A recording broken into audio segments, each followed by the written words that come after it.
एक मॉडल जिसने हंसी खुशी मौत को स्वीकार किया। एक मॉडल जिसकी बीमारी के बारे में किसी को भनक तक न लग सकी। 2 जनवरी 2024 का दिन बना एक मॉडल, एक्ट्रेस और सोशल मीडिया इन्फ्लुएंसर के फैंस के लिए काला दिन। सर्विकल कैंसर की हवा ऐसी चली जिसने लाखों दिलों को चूर चूर कर दिया। हर शख्स रोने पर मजबूर। आखिर कब हुआ ये सब और कैसे हुआ? कौन है वो मरने वाली अदाकारा? आप भी जानना चाहते हैं सभी सवालों के जवाब? तो वीडियो को आखिर तक जरूर देखिएगा। चलिए वीडियो की शुरुआत करते हैं और जानते हैं इस मामले के पूरे की कहानी के बारे में। लेकिन उससे पहले हमारे चैनल को सब्सक्राइब कर लें। दोस्तों, हम बात कर रहे हैं भारत की जानी मानी मॉडल, एक्ट्रेस और सोशल मीडिया इन्फ्लुएंसर के बारे में, जिन्होंने अपनी अदा से हजारों नहीं बल्कि लाखों लोगों को अपना दीवाना बनाया। इस अदाकारा का नाम है दोस्तों पूनम पांडे। सबसे पहले तो जिन्हें नहीं पता कि पूनम पांडे कौन थी, उनको बता दें कि पूनम पांडे एक मॉडल, एक्ट्रेस के साथ साथ आज एक सोशल मीडिया इन्फ्लुएंसर थी। इनका जन्म 11 मार्च 1991 को भारत के कानपुर में हुआ था और साल 2013 की फिल्म नशा से बॉलीवुड में डेब्यू किया। कहने को तो इन्हें फिल्मी दुनिया में कुछ खास पहचान नहीं मिली, लेकिन इन्हें एक फॉर्मूला अच्छे से पता था कि लोगों के बीच में चर्चा में कैसे बने रहना है, और इसी कला के चलते अक्सर विवादों में बनी रही। दरअसल दोस्तों, पूनम पांडे पहली बार साल 2011 में चर्चा और विवाद का विषय बनी, जब इन्होंने सभी के सामने कबूल किया कि अगर इंडियन टीम वर्ल्ड कप जीतती है तो वो वानखेड़े स्टेडियम में न्यूड परेड करेंगी। इसके बाद जो हुआ वो वाकई में हैरान करने वाला था दोस्तों, क्योंकि उस वक्त इंडिया जीत चुकी थी। लेकिन पूनम के प्लान के अनुसार कुछ भी नहीं हुआ, क्योंकि बीसीसीआई ने उन्हें स्टेडियम के अंदर एंटर करने की परमिशन नहीं दी। इसके अलावा बहुत सी ऐसी बातें हैं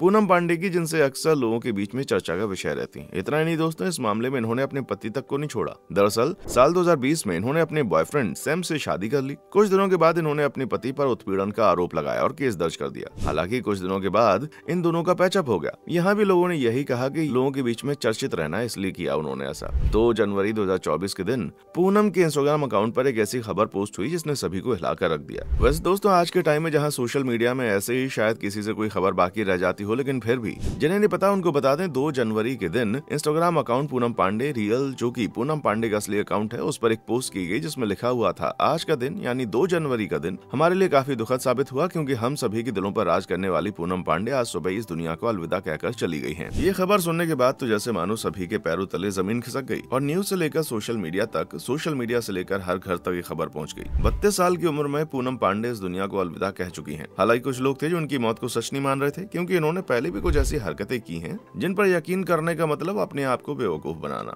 और इनके ऐसे कारनामों की वजह से ही बहुत से लोग इनकी बातों पर यकीन नहीं करते। लेकिन वहीं कुछ लोग थे जो कि इनकी मौत की खबर सुनकर काफी ज्यादा दुखी हुए। उन्होंने अपने सभी काम छोड़ दिए और पूनम की मौत का शोक मनाने लगे। लेकिन दोस्तों, यहाँ पर गौर करने वाली बात ये सामने आती है कि आखिर पूनम पांडे मर गई हैं तो उनकी डेड बॉडी कहाँ है? उनकी डेड बॉडी को अभी तक किसी के सामने क्यों नहीं लाया गया, या फिर उनका चोरी छुपे अंतिम संस्कार कर दिया गया? इसी बात के बारे में पता लगाने के लिए दोस्तों हमने सभी सोशल मीडिया प्लेटफॉर्म्स को खंगालना शुरू किया। इस बारे में हमें कहीं से कोई खबर नहीं मिली। फिर आखिर में हमने पूनम पांडे के इंस्टा अकाउंट को एक बार और अच्छे से चेक किया, जहां हमने देखा कि पूनम पांडे पिछले कुछ दिनों से अपनी रोज की लाइफ की तरह नॉर्मल थी। उनके शरीर को देखकर नहीं लग रहा था जैसे उनको किसी बीमारी ने चपेट में लिया है। यहाँ तक की खबर तो ये आ रही है कि उनकी मौत उनके बर्थ प्लेस यानी कानपुर में हुई है। लेकिन अब जांच पड़ताल शुरू हुई तो पता चला कि दोस्तों अपनी मौत के एक दिन पहले तक मुंबई में थी, ना कि कानपुर में। पर अभी भी हमारा सवाल जिंदा है कि आखिर इनकी डेड बॉडी है तो है कहाँ? इसी सवाल की तलाश में पूनम पांडे के शहर यानी कानपुर को खंगाला गया। पता किया कि सर्विकल कैंसर से मरने वालों की संख्या कितनी है, तो पता चला वहाँ पूनम नाम की सिर्फ 2 औरतें थी जिन्हें सर्वाइकल कैंसर हुआ है। चौंकाने वाली बात तो ये थी कि उनमें से कोई भी ये वाली पूनम नहीं थी। लेकिन इसके ठीक 24 घंटे बाद यानी 3 फरवरी की सुबह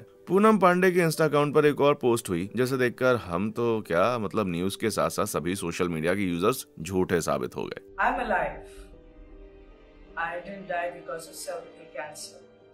Unfortunately, I cannot say that about those hundreds and thousands of women who have lost their lives because of cervical cancer. Poonam के जिंदा होने की खबर फैलने के बाद सभी बड़े बड़े कलाकारों को अपनी श्रद्धांजलि वापस लेनी पड़ी। और दोस्तों, इतना ही नहीं, कई एक्टर और एक्ट्रेस ने तो ये भी कहा कि ऐसे कोई अपनी मौत का मजाक करता क्या? तुम अपनी पॉपुलैरिटी के लिए अपनी मौत का झूठा नाटक कर सकती हो, हमें तुमसे उम्मीद नहीं थी। पर पूनम आखिर पूनम है, अपनी मौत की झूठी खबर लोगों तक पहुंचाई क्यों? आइए जानते हैं सवाल का जवाब। लेकिन उससे पहले अगर आपने अभी तक हमारी वीडियो को लाइक और चैनल को सब्सक्राइब नहीं किया तो जल्दी से कर लें। दरअसल पूनम ने अपनी झूठी मौत की वजह सर्विकल कैंसर को बताया। उन्होंने अपनी 3 फरवरी वाली पोस्ट में कहा कि मैं लोगों को इस कैंसर के प्रति जागरूक करना चाहती थी। One celebrity death has got the whole nation talking about cervical cancer, and honestly, that's all I wanted to do. वैसे जिन्हें नहीं पता उनको बता दूं कि ये कैंसर महिलाओं में होता है और आज ये भारत में वैश्विक स्तर पर होने वाला तीसरा सबसे आम कैंसर साबित हुआ है। यानी ये आज के समय में महिलाओं में काफी ज्यादा पाया जाने वाला कैंसर है। दोस्तों, सर्विकल कैंसर सर्विसेक्स में होता है,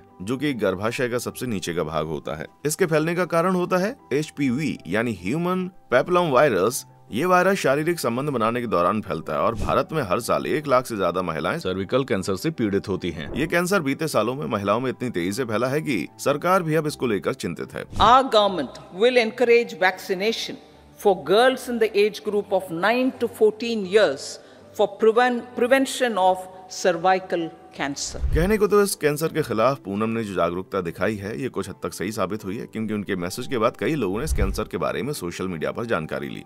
हालांकि इस तरह अपनी झूठी मौत की खबर फैलाकर पूनम पांडे कानूनी पचड़े में फंस सकती हैं, क्योंकि इसके लिए उनके खिलाफ IT एक्ट के तहत कार्रवाई हो सकती है। अब एक तरफ जहां उन्हें कुछ लोग सही बता रहे हैं, तो वहीं कुछ लोगों का कहना है कि उन्होंने ये गलत किया, वो किसी और जरिए से भी सर्विकल के खिलाफ लोगों को जागरूक कर सकती थी। वैसे इस मामले में आपको क्या लगता है, क्या पूनम पांडे ने ऐसा करके सही किया या गलत? अपनी राय हमें नीचे कमेंट सेक्शन में आकर बताएं। वीडियो पसंद आई है तो वीडियो को लाइक करके चैनल को सब्सक्राइब करें। जल्दी मिलेंगे अगले वीडियो में। देखने के लिए शुक्रिया।